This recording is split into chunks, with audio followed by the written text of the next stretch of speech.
Bentrovati amici appassionati live dall'Aldo Campo di Ragusa per il big match della 27ª giornata del campionato di eccellenza siciliana. Marina di Ragusa contro Biancavilla. Gran parte del destino del girone passa da qui. Marina di Ragusa che giunge a questo incontro dopo 17 risultati utili consecutivi in rossoblù. Biancavilla che invece ha disputato un girone di andata a fari spenti, ma si è comunque guadagnata una chance per un finale di stagione interessante per i ragazzi di mister Di Gaetano. A dirigere l'incontro fischietto di Torre Annunziata, per l'occasione affidato a Giuseppe Maria Manzo, sui assistenti Pietro Anile 10 Reali, Alessandro Gennuso di Caltanissetta. Come già detto, completo rosso con inserti blu per il Marina di Ragusa, total yellow invece per il Biancavilla. Domenica soleggiata all'Aldo Campo di Ragusa, clima perfetto per questa sfida che potrebbe decidere tanto. Infatti appena una lunghezza separa le due formazioni in classifica. Biancavilla reduci dalla vittoria all'Orazio Raiti per 2-1 su Rosolini a 3 giornate dal termine. Una sfida che potrebbe da un lato praticamente spianare la strada verso la Serie D per il Marina di Ragusa, dall'alto per il Biancavilla invece balzare in vetta al girone. Un'occhiata al cronometro per il direttore gara e siamo partiti. Va lungo Dancione, Carnemolla però riesce a indirizzare il pallone verso Nicola Arena che fa sportellate con Diop, grande assistenza per Daniele ed è il vantaggio del Marina di Ragusa. Daniele Arena, un diagonale preciso e mette a segno la sua sesta rete in campionato. Marina di Ragusa in vantaggio all'8° di gioco, ma che gran giocata di Nicola Arena che vince il corpo a corpo con Diop. Assistenza perfetta per il fratello Daniele che si è insinuato in area di rigore e con un preciso fendente è riuscito a battere Vitale. Palla rimorchio per Di Peri sul secondo palo, occhio che arriva Bulates dentro, non arriva nessuno e allora allontana il pericolo senza fronzoli Giuliano Carnemolla.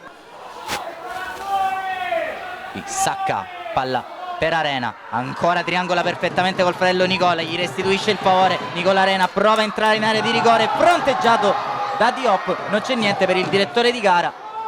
Ancora però un'ottima triangolazione tra Nicola e Daniele Arena. Non tante le soluzioni per gli uomini di mister Di Gaetano. Scavellato allora prova a tornare da Di Marco sull'out mancino, mette il pallone dentro, termina alto sulla trasversale della porta difesa da Di Carlo. Questo è piuttosto sintomatico, non riesce a muovere la palla velocemente la formazione mister Di Gaetano, favorendo allora la linea difensiva del Marina di Ragusa.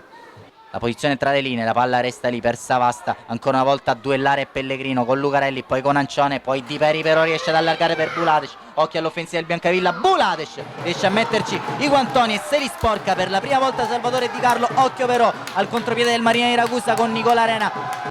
Salgono intanto le torri Vindigni e Sacca.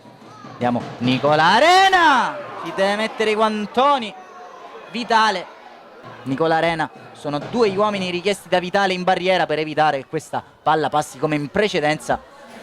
Schietto alla bocca per il direttore di gara, va Arena questa volta radente, la palla resta lì per Arena, non riesce a imprimere forza al suo mancino che termina in bocca a Vitale.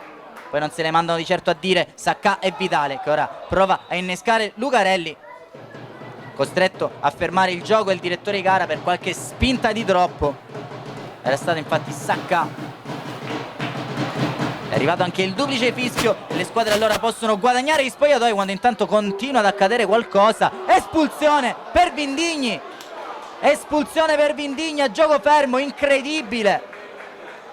C'era tensione nell'aria, se non andiamo errati a essere stato atterrato è stato il numero 8 Vianisi.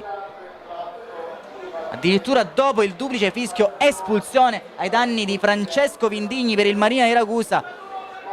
E allora costretto a un cambio mister Utro, getta nella mischia Simone Capozzucchi per andare a ricomporre la linea difensiva. Vediamo che gli farà spazio. Dall'altro lato prepara due cambi anche il Biancavilla, pronti a fare il loro ingresso in campo. Infatti Placido Marcellino, gran talento, classe 2002, e Francesco Cerra, classe 97, e Iannizzotto a lasciare spazio a Capozzucchi. Sembrano aver abbandonato il rettangolo verde Di Marco e Di Peri per il Biancavilla. E si può partire col secondo tempo. Ricordiamo il Marina di Ragusa essere sì in vantaggio per 1-0, ma essere in inferiorità numerica. A duellare con Cerra, Di nuovo Ancione che prova a rimettere dentro. Ancione riesce a saccare la palla, però sfila sul secondo palo. Stava per arrivare Diop. Una vera e propria zuccata di Diop ai danni del numero 3 Simone Iozia. Sarebbe un'altra complicata defezione per mister Utro. Intanto continuano a passare i minuti inesorabili quando fa il suo ingresso in campo il classe 94 Giuseppe Immesi, a lasciare spazio al compagno. Sicuramente non da ricordare, per così dire, la prestazione del numero 7 della formazione etnea. Evita che il pallone termini in auto. Ancione ancora all'indirizzo proprio di Neto che stoppa il pallone. Arriva Savasta. Savasta prova a prendere il centro, strozzato il suo destro comodamente tra le braccia di Di Carlo. Va a prendersi l'abbraccio anche del fratello minore e il cartellino del direttore di gara. Cerca di guadagnare più tempo possibile il numero 10 che lascia spazio a Totò D'Agosta. Ancione prova a alzare la testa, ci riesce Ancione. C'è Savasta che mette giù il pallone, si coordina però malissimo e col mancino manda alto da buona posizione la prima vera occasione per Luca Savasta, autore di 14 reti sin qui in campionato. Ancora una volta D'Agosta prova a disturbarlo, poi Lucarelli salta proprio D'Agosta, prova a prendere il fondo del binario destro, palla dentro di Lucarelli, palo, e poi forse la palla varca la linea. Non è così, occasionissima per il Biancavilla.